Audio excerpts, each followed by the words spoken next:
The Unthinkable Truth, written by the author Yona Bouskila, and I hope I pronounce his name correctly. Yona Bouskila, he is involved in medical research and development, and he has also conducted brain research all over Europe and in the US.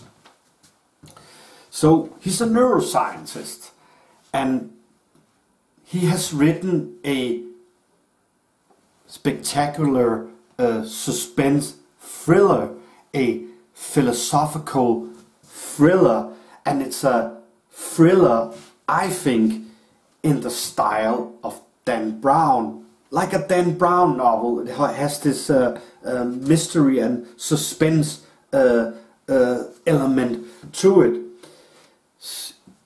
The book is an exploration of the human mind and human consciousness and human and free will and all that sort of great philosophical stuff.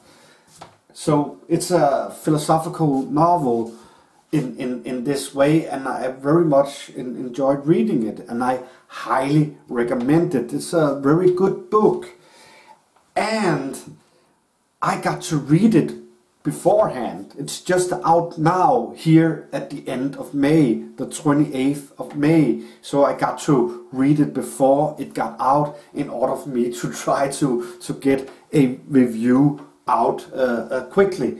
So it's hot off the shelf, and who knows, this might be a bestseller. I certainly think it has very much potential as a suspense novel, as a suspense thriller. What the author Yona Bouskila is trying to write with this Unthinkable Truth is he's trying to get an exploration of the human mind and make the reader also question their own mind, so to speak. So that makes it very philosophical indeed. But let me get into the plot without revealing, of course, some too many major spoilers, of course. But it's about a professor in theoretical physics, a physics professor, George Bennet, and he's you can say mild-mannered, and he's recruited to join an eclectic, multidisciplinary team of experts to explore the human mind and kind of gets to the truth of something particular. So this team of experts includes prominent neuroscientists, cognitive psychologists, a physicist, George Bennet, and philosophers, a legal expert, and there's also at this expert team an AI, artificial intelligence. So it's also a very modern team to explore an age-old philosophical, scientific question about the human mind. Do we have free will? Are we free, or are we basically the other way around, automatons, kind of like organic robots? Is that the question going on here? This is what this suspense novel is about, and it's of course written in the style of a Dan Brown suspense novel kind of a thing, I feel. The book is packed with scientific evidence, material, scientific research, but it's cooked down and served to you through this suspense thriller. So it's a kind of more interesting, exciting approach to the field of research about free will and consciousness and all this stuff. So it drags from real scientific experiments and so forth. So this is also very interesting for me, kind of a mash up between philosophy, scientific research, suspense novel, all in one cooking pot, and this makes it a very interesting read, and that's what I highly recommend you to read this book, because when you get scientific results and philosophical questioning about these results into one cooking mashup, it works very, very, very good. So I very much enjoyed reading this book.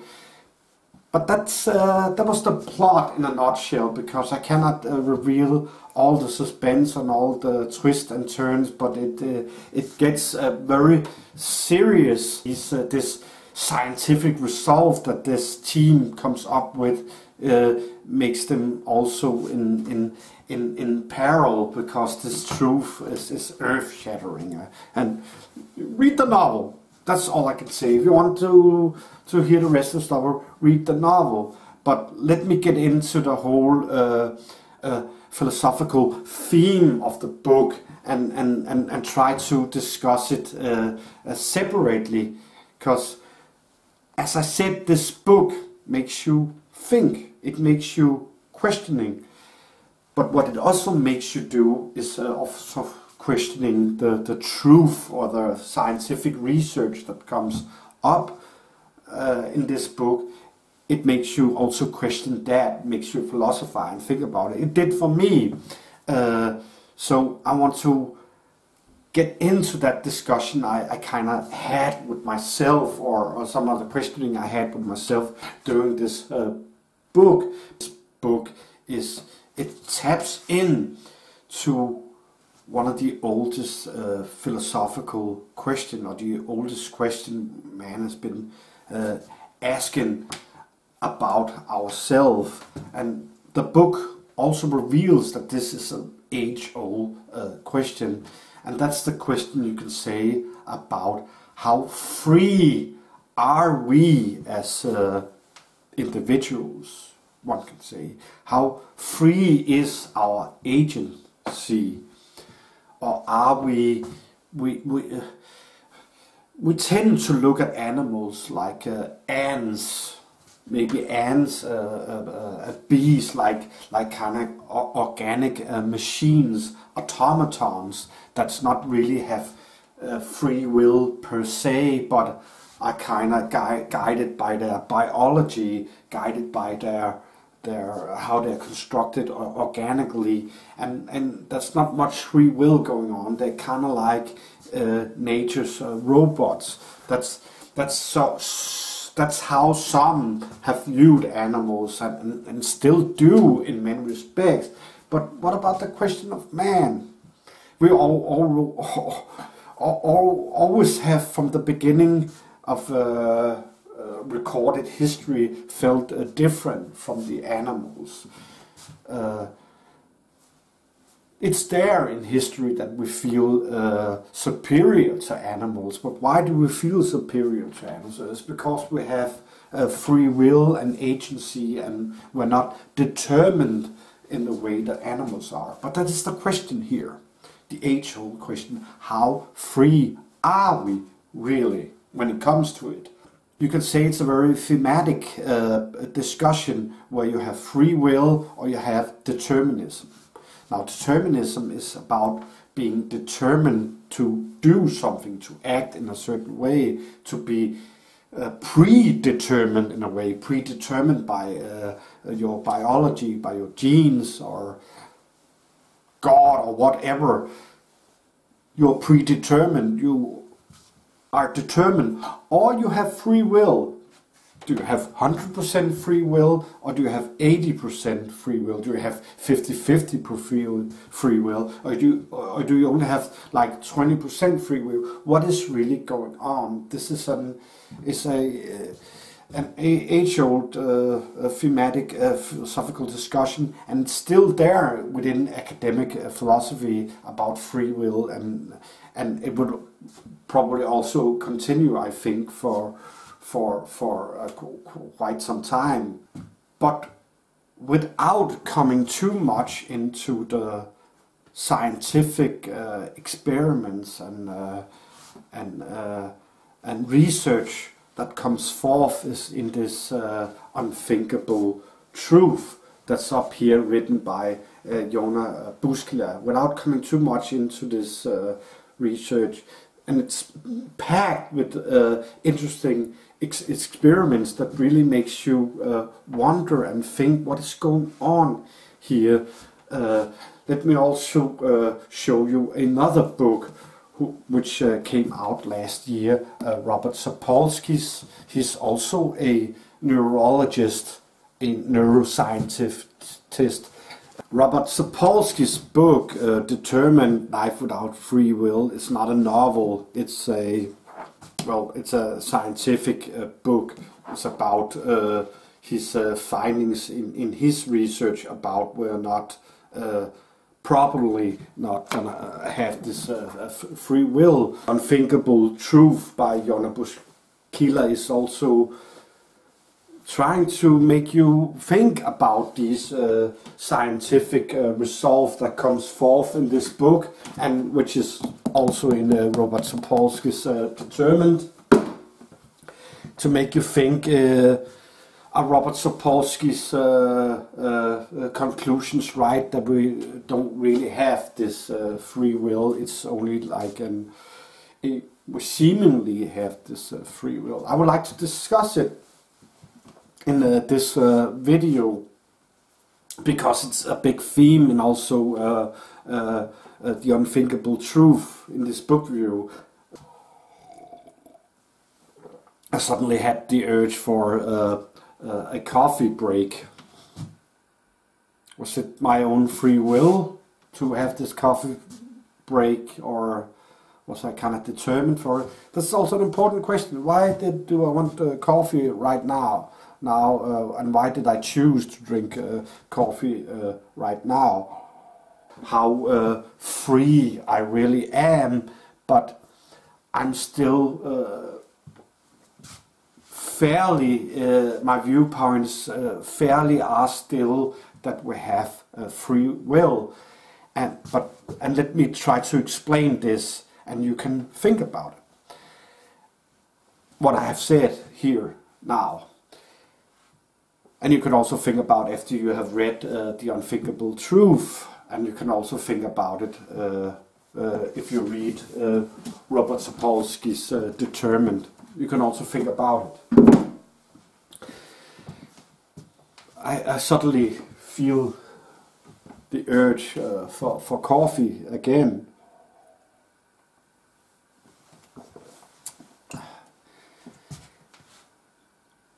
Why do I think we still have free will?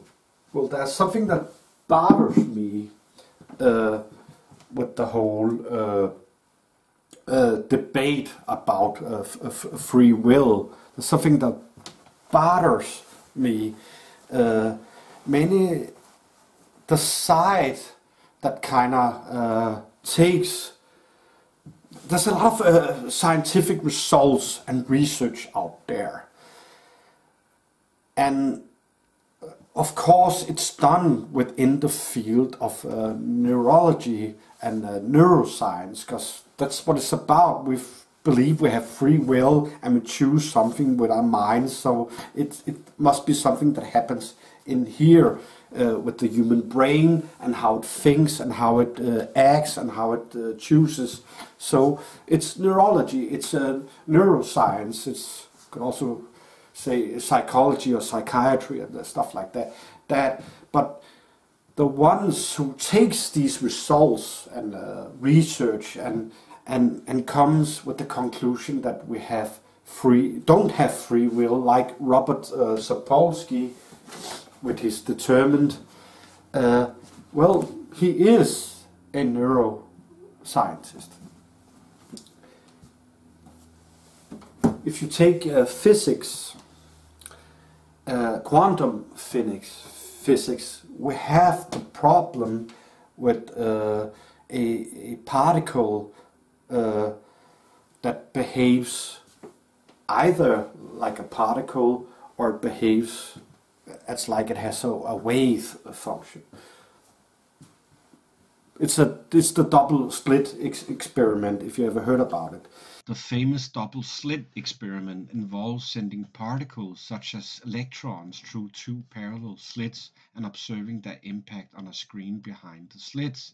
When unobserved, the particles create an interference pattern typical of waves, suggesting they pass through both slits simultaneously. However, when one slit is observed, the particles behave like an individual particles passing through one slit and not producing an interference pattern. How to interpret that? It has been that it might choose to be either or. We cannot explain it. It hasn't been really thoroughly explained. That there's a lot of mystery to this. That's the only thing that scientifically also questions the idea of we are not having free will, because we have the results. We have scientific result that points to the conclusion that we probably not have that much free will when it comes to it. That's what the science points to it. But are we interpreting it right? Because if we take in all kinds of human sciences or physics science, like quantum physics, there is, when you go to quantum level, you cannot even be sure that a particle behaves like a solid thing, that it's here and not there, or here and there at the same time, or it collapses into a wave function and if we cannot at a quantum level be sure what's going on, what makes us so positive that some results points that we don't have free will, that we actually could have free will? That's what I have trouble with whole this free will debate, that just because we cannot really prove we have free will, or seemingly that we have, that it only seemingly seems that we have free will, doesn't mean that we don't have it. And I'm not saying we have 100% free will, because I'm not sure about that. I believe we are nudged and in a way determined, or we are pressured by our genes, our biology, by society, by our milieu, we're pushed by our whole baggage, by our psychological baggage, our parents, our upbringing, and all that. It nudges us, it pressures us into choose and decide in a specific way. But there are still free will within that, and you can say that, okay, there are a couple of doors here. Do I choose to go in here, or do I choose to go in here? Well, it's decided by my biology, my upbringing, my milieu, my genetics, and so forth. So I just choose this way. But I could easily just also choose in another way. And there's gotta be something about this free will and our rationality. There must be some reason for it, because most of us generally feel that we have free will, and this is important. Most of us, we generally have this feeling that we have free will, and that's an important feeling. It has put there for a reason, biologically. That's what I believe. So I think the whole question about free will and not free will is framed in the wrong way, because of course we are determined by something, but we also have free will to some extent. So it's kind of like a mixture of both. That's, for me, will answer the problem. Especially we have science that points to us not having free will at all. I would say that's an extreme. But we also have philosophers like Jean-Paul Sartre. Where is he? Jean-Paul Sartre. We also have Jean-Paul Sartre, who'd say we have 100% free will. That's up to you. If you decide, oh, I don't have any free will, it's an excuse. You say that I don't have free will, so you can stop from acting yourself. You decide. That's what Sartre would say. Perhaps that's another extreme. Maybe it's a mixture of both when it really comes down to it. We have some free will, but we're also determined. I still think it is a problem when you go to quantum level and you're not sure what's going on and you can't explain it. I would say it's the same thing about us having a free will. Of course we have free will. I choose to say that now. But of course, we're also determined in some way. It's gotta be a mixture. That seems most rational way to go about it. But these are my views. That's why I'm not so shaken by this whole thing about us not having a free will, because it's also problematic if we really don't have free will, and if we go about saying we don't have free will. Why be a philosopher if I don't really have the free will about what I think and what I don't think about it, and could I think differently? Why even be a philosopher? I might as well shut this camera off and go do something else, paint the house some more or something like that. It's hard to have this free will. Maybe we have to practice to having free will. Practice a lot. Practice makes perfect. Practice make things better. There's another big problem I have with the whole discussion about free will and determination is, if we don't have any free will, why is that? That's a philosophical question in itself. If the